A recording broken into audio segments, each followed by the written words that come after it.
एक बार एक किसान की घड़ी कहीं खो गई। वैसे तो घड़ी कीमती नहीं थी, पर किसान उससे भावनात्मक रूप से जुड़ा हुआ था और किसी भी तरह उसे वापस पाना चाहता था।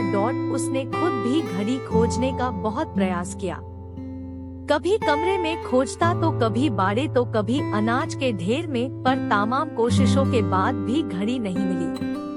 उसने निश्चय किया कि वो इस काम में बच्चों की मदद लेगा और उसने आवाज लगाई, सुनो बच्चों, तुम में से जो कोई भी मेरी खोई घड़ी खोज देगा उसे मैं 100 रुपए इनाम में दूंगा।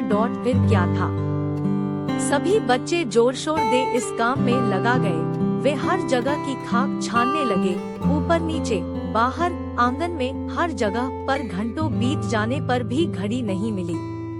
अब लगभग सभी बच्चे हार मान चुके थे और किसान को भी यही लगा कि घड़ी नहीं मिलेगी। तभी एक लड़का उसके पास आया और बोला, काका मुझे एक मौका और दीजिए, पर इस बार मैं ये काम अकेले ही करना चाहूँगा।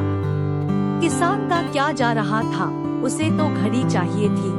उसने तुरंत हाँ कर दी। लड़का एक एक करके घर के कमरों में जाने लगा और जब वह किसान के शयन कक्ष से निकला तो घड़ी उसके हाथ में थी। किसान घड़ी देख प्रसन्न हो गया और अचरज से पूछा, बेटा कहाँ थी ये घड़ी, और जहाँ हम सभी असफल हो गए तुमने इसे कैसे ढूंढ निकाला?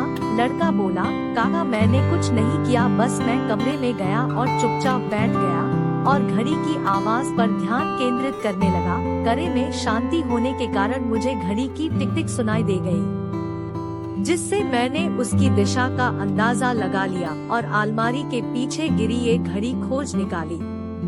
मोरल, फ्रेंड्स, जिस तरह कमरे की शांति घड़ी ढूंढने में मददगार साबित हुई, उसी प्रकार मन की शांति हमें लाइफ की जरूरी चीजें समझने में मददगार होती है।